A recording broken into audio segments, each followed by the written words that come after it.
औरतों के हवाले से सुना रहा हूं, जल्दी से सुनिए, जल्दी से निकल जाए। पहली रात बीवी आई है, मैं कैसे ससुराल, शौहर ने कहा तुमको क्या खाना पसंद है मैं खिलाऊंगा। शौहर ने कहा कि तुमको क्या कपड़ा पसंद है मैं तुम्हें पहनाऊंगा। तुम्हारा क्या नाम अच्छा होगा जो मैं पुकारूंगा। तो उस औरत का जवाब सुनिए, अल्लाह सबको ऐसी होनहार बीवी अता फरमाए। उस औरत का जवाब सुनिए कि आप जो अपनी पसंद से खिला दो वही मेरी पसंद है, जो आप अपनी पसंद से कपड़ा पहना दो वही मेरी पसंद है, जो आप अपनी पसंद का नाम मुझे दे दो वही मेरा नाम है। अरे अल्लाह की बंदी तुम अपनी पसंद बताओ। कहा कि अगर मेरी अपनी पसंद होती तो मैं शौहर होती, बीवी नहीं। दूसरी मिसाल आ रही है, ध्यान से सुनिए। पहली रात, पहली मुलाकात, शौहर कह रहा है ये रिश्ता जवानी तक के लिए नहीं है, जवानी से बुढ़ापे तक के लिए, जिंदगी से मौत तक के लिए कैसे निभाया जाएगा। चार बातों को कान खोल करके सुनो। जब मुझे गुस्सा आए तो खामोश रहना, ये गाड़ी चलेगी। जब तुमसे गलती हो जाए मान लेना, ये गाड़ी आगे बढ़ेगी। और जब तुम्हें मेरे घर में मिले तो खा लेना, शुक्र अदा करना, गाड़ी आगे चलेगी। नहीं मिले सब्र करना, जिंदगी से मौत तक ये रिश्ता मुकम्मल हो जाएगा। तीसरी मिसाल है, जरा ध्यान से सुनिएगा। बीवी पहली रात मुलाकात में शौहर से कहती है कान खोल करके सुनो, जो मैं कहना चाहती हूँ उसको ध्यान से सुनो। शौहर घबरा के आया, ये पहली मुलाकात में इतना डांट रही है, इतना सबक पढ़ा रही है, जिंदगी भर कितना सबक पढ़ा है। तो कान लगाया, क्या बोलो, क्या बोलना चाहते हो। तो औरत ने कहा कि तुम अपने भाई से मेल मिलाप रखो, झगड़ा मत। अपने भाई से मेल मिलाप रखो, झगड़ा मत करो, मोहब्बत से रहो, नफरत से मत रहो। झगड़ा मत करो, मोहब्बत से रहो। तुमको मुझसे मतलब है कि मेरे भाई से मतलब है, का अपना ही नुकसान है, अपना ही फायदा है। अगर तुम भाई से मेल मोहब्बत से रहोगे, झगड़ा नहीं करोगे, तो तुम्हारी औलाद भी आपस में मोहब्बत से रहेगी, झगड़ा नहीं करेगी। एक मिसाल पर पैगाम खत्म कर रहा हूं। आप लोग यहां से लेकर के वहां तक सुनने के लिए तैयार हैं। अपनी बीवी की लाठी से खबर लेंगे, हाथ उठाइए इंशाअल्लाह। ये लाठी से खबर लेंगे, आपको दाना पानी सब आपका बंद हो जाएगा। जरा ध्यान से सुनिएगा। उस्ताद के पास शागिर्द आया, कहा हुजूर एक मसला मालूम करना। तो उस्ताद ने कहा बोलो बेटा क्या मसला मालूम करना, जल्दी बताओ, मेरे पास टाइम नहीं है। कहा हुजूर ये बताइए कि मेरे अंदर का ऐब कैसे नजर आएगा। 2 मिनट में नजर आएगा, फौरन नजर आएगा, आईने की तरह नजर आएगा। कहा कि हुजूर वो कैसे। कहा तुम अपनी बीवी का एक ऐब निकालो, वो तुम्हारे पूरे खानदान का ऐब निकालो। यारो मुझको निकालो उस घर से, मुझको बीवी उदास रखती है, ताकि सरजद न मुझसे गलती हो, डंडा हर वक्त पास रखती है। किरदार बद पे खुद ही गुस्से में आएगी, शौहर दिखाए डंडा तो ये झाड़ू दिखाएगी। किरदार बद पे खुद ही ये गुस्से में आएगी, शौहर दिखाए डंडा तो ये झाड़ू दिखाएगी। कासिर इसीलिए तो कोई बरकत नहीं रही, फातिमा सी अब कोई औरत नहीं रही। तीसरा पैगाम औरतों के हवाले से आ रहा है। आप बहुत अच्छा सुन रहे हैं, जितना अच्छा नहीं सुनना चाहिए उससे ज्यादा अच्छा आप सुन रहे हैं।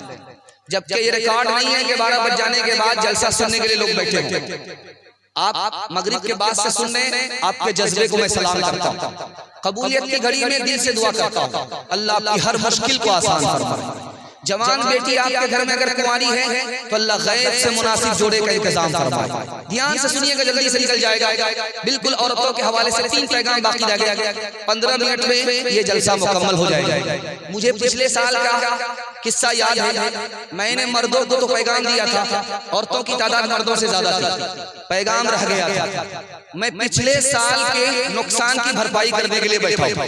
3 पैगाम औरतों को दूंगा, आपका जलसा मुकम्मल हो जाएगा। यहाँ से लेकर के वहां तक सुनने के लिए तैयार है, दोनों हाथ उठा दीजिए इंशाअल्लाह। बिल्कुल अच्छा माहौल, खूबसूरत माहौल आपका पैगाम आपकी खिदमत में आ रहा है, ध्यान से इसको सुनिएगा। बेटी से माँ कह रही है, बेटी ससुराल तो जा रही हो, लेकिन ससुराल में जाकर के गुस्सा मत दिखाना, शौहर को डांटना नहीं, वरना तुम्हारा रिश्ता खराब हो जाएगा। और बेटी शौहर की नाक की हिफाजत करना, शौहर के आंख की हिफाजत करना, शौहर के कान की हिफाजत करना। तो बेटी ने कहा अम्मा नाक उसकी है, मैं कैसे हिफाजत करूं? कान उसके हैं, मैं उसकी हिफाजत कैसे करूं? आंख उसकी है, मैं हिफाजत कैसे करूं? तो माँ ने कहा कि बेटी तुम्हारी गलत बात, तुम्हारे शौहर के कान में न पहुंचे ये कान की हिफाजत। बेटी तुम्हारे गुनाह की बदबू तुम्हारे शौहर की नाक में ना पहुंचे ये नाक की हिफाजत है। बेटी टीचर फटीचर मत रहना, पाक साफ सुथरे कपड़े पहनना, जब शौहर घर में रहे सुरमा लगा करके रहना, वजू करके रहना, वजू करके रहना, सुरमा लगा करके रहना, साफ सुथरे कपड़े पहनना, ताकि शौहर जब तुमको अपनी आंख से देखे तो उसकी आंख भी ठंडी हो, उसका दिल भी खुश हो। दूसरी मिसाल आ रही है, ध्यान से सुनिएगा इसको। सुभान अल्लाह बूढ़े ने नहीं कहा है, सारे जवानों ने किया, और उन लोगों ने किया जिनकी अभी तक शादी नहीं हुई। इसी से आपको अंदाजा हो जाएगा कि दाल काली है या पूरी दाल में घोटाला। जरा ध्यान से सुनिएगा, जल्दी से निकल जाएगा। बेटी आई, बेटी आई, बाप से कहा अब्बा आपने अली से मेरा निकाह कर दिया, अली की तो आंख कमजोर है। बेटी अली से निकाह किया, अली के पास मेरे खानदान में सबसे ज्यादा इल्म था, अली सबसे पहले इस्लाम लाया, अली का अखलाक सबसे अच्छा था। बेटी मैं उस जवान से तुम्हारा निकाह किया जो 100 में एक था, हजारों में एक था। बेटी सूरत को मत देखना, सीरत को देखना। खफा होकर के बेटी आई है, बाप ने पूछा बेटी रुक जाओ, घर में दाखिल होने से पहले बताओ इस वक्त क्यों आई हो? कहा अली से खफा होकर के आई हो। बेटी मैं तुम्हारा बाप हूँ, अली तुम्हारे शौहर हैं, उसकी इजाजत के बगैर मेरे घर आओगी तो दरवाजा बंद तो मिलेगा, खुल नहीं सकता। कहा बेटी अली को नाराज मत करना, तुम्हारे शौहर हैं, अगर तुमने अली को नाराज किया मैं जिंदा रहा, बेटी अगर तुम्हारा इंतकाल हो गया मैं नमाज़े जनाजा पढ़ूंगा भी नहीं, पढ़ाऊंगा भी। अब बेटी को समझ में आया कि शौहर का रुतबा कितना बड़ा हुआ करता। आखिरी मिसाल पर पैगाम खत्म कर रहा हूं, जरा ध्यान से सुनिएगा। जब मैके जाती है बेटी, ससुराल से आती है तो घर की सारी औरत गिर लेती, घर की सारी औरत गिर लेती, उससे 3 सवाल करती है। तुम्हारा शौहर कैसा था? तो लड़की कहती है माशाअल्लाह। तुम्हारे ससुर कैसे थे? तो लड़की कहती है सुभान अल्लाह। तुम्हारी ससुराल कैसी थी? तो लड़की कहती है अल्हम्दुलिल्लाह। अब उस लड़की से पूछा जाता है कि तुम्हारी सास कैसी थी? तो लड़की कहती है इन्ना लिल्लाह जल्ले तू जलाल तू उस बला को टाला। अब देखिए बेटी आ रही है ससुराल से मैके, सवाल उससे क्या गया ससुर कैसे थे? तो लड़की ने कहा माशाअल्लाह। ससुर कैसे थे? तो पसंद सुभान अल्लाह। शौहर कैसा? तो पसंद माशाअल्लाह। ससुराल कैसी? तो अल्हम्दुलिल्लाह सब पसंद, लेकिन सास पसंद नहीं। तो माँ तो माँ होती है, बेटी के हाथ पकड़ करके सवाल किया कि बेटी ये बताओ, तुम्हारे जवाब से अंदाजा हुआ कि तुमको सब पसंद है लेकिन सास पसंद नहीं है। बेटी मेरे सवाल का जवाब दो, तुमको जो मैके से ससुराल ले गई कौन लेकर के गई थी? का सास आई थी, मुझको देखा सुना था, पसंद किया था और फिर अपने बेटे से निकाह करा करके मुझको ससुराल ले गई। अब माँ ने कहा कि बेटी रुक करके यहाँ पर जवाब सुनो, अगर सास ने एहसान नहीं किया होता तो तुमको इतना अच्छा ससुर मिलते, इतने अच्छे शौहर मिलते, इतनी अच्छी ससुराल मिलती। अब बेटी को समझ में आया कि सास मुसीबत नहीं होती, सास दुश्मन नहीं होती, बल्कि कभी माँ होती है, कभी माँ से बढ़ करके होती है। हज़रत फातिमा की तरह उम्र भर ऐसा किरदार होते ससुराल में, हज़रत फातिमा की तरह उम्र भर ऐसा किरदार होते ससुराल में। सास सास तेरी जमाने से कहती फिरे, सास तेरी जमाने से कहती फिरे, कुछ नहीं चाहिए बस बहू सास हो। ऐ बहन जिंदगी में तू रहना जहाँ, घर को रखना बना कर के जन्नत नुमा। ऐ बहन जिंदगी में तू रहना जहाँ, घर को रखना बना कर के जन्नत नुमा। शुक्र करना अदा रब के एहसान का, शुक्र करना अदा रब के एहसान का। हाथ में तेरे दूल्हे का जब हाथ हो। दो पैगाम पर औरतों का हिस्सा मुकम्मल होने जा रहा है। आप लोग बहुत बेदारी के माहौल में सुन रहे हैं, आपको मुबारकबादी देता हूँ कि बिल्कुल जलसा आपका किनारे लग चुका है। मुझे डर बार बार हो रहा है कि कहीं आप लोग घबरा न जाए, भाग न जाए। इंशाल्लाह पेशाब पाखाना को भी रोक करके बैठेंगे, हाथ उठा दीजिए, लेकिन ये गलती मत कीजिएगा, 9-2-11 हो जाएगी, इसमें पूरी इजाजत वरना जलसा खराब हो जाएगा। ध्यान से रखिएगा, सास का झगड़ा बहू से क्यों होता है ये राज आपको बता रहा हूं। बहू का झगड़ा सास से क्या है, ननद का भौजाई से झगड़ा क्या है ये राज बता रहा हूं। ध्यान सुनिए, सास का झगड़ा क्या है, मैं बेटे की माँ हूं, मैं घर की मालिक हूं, ये कौन होती है घर में चलाने वाली, सास का झगड़ा। बहू का झगड़ा क्या है, मुझे बाप ने रानी बना करके भेजा, मैं किसी की नौकरानी नहीं हूं। अगर ये आज दबाएंगे तो जिंदगी भर दबाते रहेंगे। ये बहू का झगड़ा है। और ननद का भौजाई से झगड़ा क्या है जानते हैं, ये कौन होती है हमको टोकने वाली, ये कौन होती है हमको रोकने वाली, ये हमारी माँ नहीं है, ये हमारी भाभी है, ये ननद का झगड़ा है। और जानते हैं शौहर का क्या झगड़ा, मेरी माँ ने तो मुझको बर्बाद कर दिया, कहीं और रिश्ता करता तो अच्छा होता। ये झगड़े कैसे खत्म होंगे मैं बताने के लिए जा रहा हूं। शौहर बीवी के माँ बाप की खिदमत करे और बीवी शौहर के माँ बाप की खिदमत करे, झगड़ा खत्म गारंटी। और सास अपनी बहू को बेटी समझ ले, बेटी बहू अपनी सास को माँ समझ ले, ये माँ बेटी का इतना मुकद्दस रिश्ता है, उसी दिन झगड़ा खत्म हो जाए। ननद भौजाई आपस में एक दूसरे को छोटी और बड़ी बहन मान ले, बहन का रिश्ता इतना मुकद्दस होता है कि घर का झगड़ा ही खत्म हो जाए। अब मैं आपको बताने के लिए जा रहा हूं, कभी आदमी क्या करता है, बीवी की तरफदारी करता है, बीवी की तरफदारी करता है, माँ बाप पर सितम ढाता है, ये भी गुनहगार। और कभी आदमी क्या करता है, माँ बाप की तरफदारी करता है, बीवी पर सितम ढाता है, ये भी गुनहगार।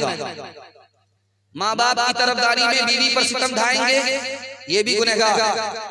और बीवी की तरफदारी में माँ बाप पर सितम ढाएंगे, ये भी गुनहगार। सितम कैसे होता है इसको सुन लीजिए, इसी पर जलसा आपका मुकम्मल होगा। अल्लाह आपको जज़ाए खैर दे, आपने सुनने का हक अदा कर दिया।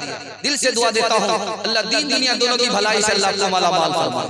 ध्यान से सुनिए, बीवी की तरफदारी में माँ बाप पर सितम कैसे ढाता।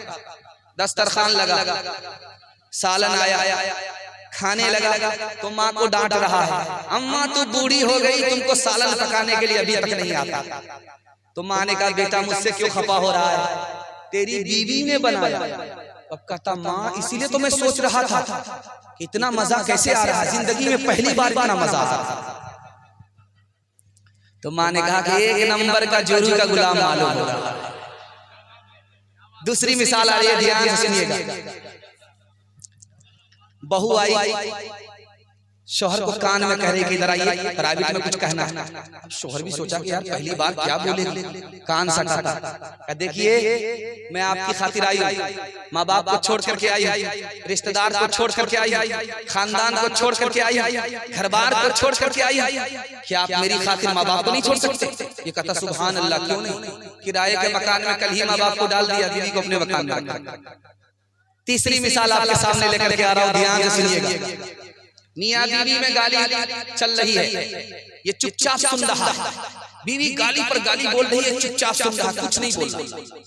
जब सुनते सुनते थक गया, पक गया, आजिज आ गया, तो खड़ा होकर के तेश में कहता काश कि तू मेरी बीवी है, अफसोस कि तू मेरी बीवी है, काश कि तू मेरी माँ होती और तेरी जगह मेरी माँ होती तो हड्डी पसली एक कर देती। चीन में जलजला आया, मलबे के नीचे बेटा भी दब गया, माँ भी दब गई। दूध पीता बच्चा था, माँ भी दब गई, बेटा भी दब गया।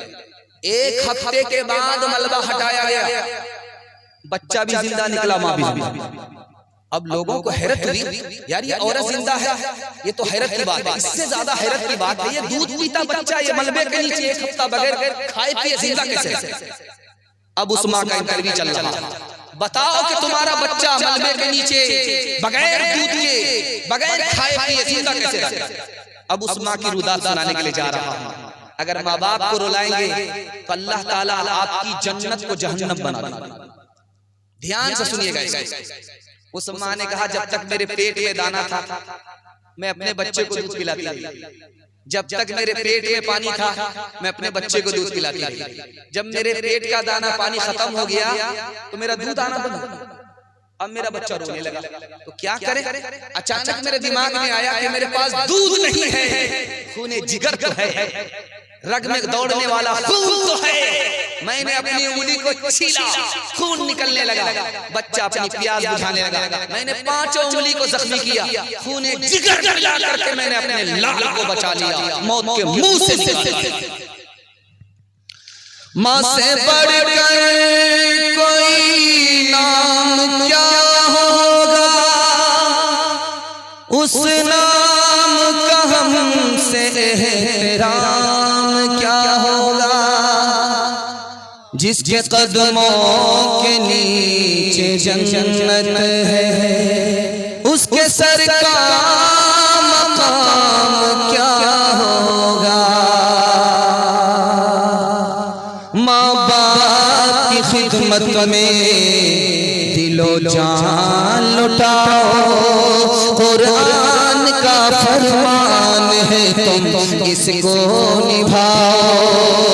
करो माँ बाप की खिदमत तुम्हारे काम आएगी, यही खिदमत तुम्हें अल्लाह से जन्नत दिलाएगी, बढ़ाएगी तुम्हारी उम्र के अय्याम। ये खिदमत अता होगी बफैज़े किबरिया, रोज़ी में भी बरकत, अल्लाह की रहमत साया फगन होगी, मिसले कमर किस्मत जलवा फगन होगी। ये कश्ती अमल की है, इसे पार लगाओ, कुरान का फरमान है तुम इसको निभाओ। दूसरा पहलू रह गया, इस पर औरतों का जलसा मुकम्मल हो रहा। हाथ उठा करके वादा कीजिए इंशाअल्लाह माँ बाप को खर्चा बीवी से पूछ करके देंगे। हाथ उठाइए, इंशाअल्लाह बिल्कुल सही जा रहा है।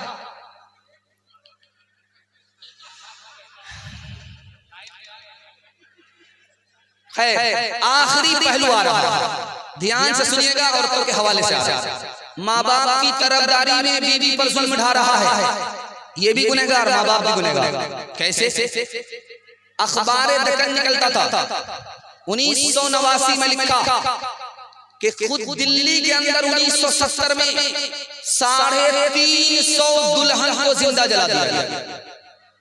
350 दुल्हन को माँ बाप की तरफदारी में शौहर ने जिंदा जला दिया।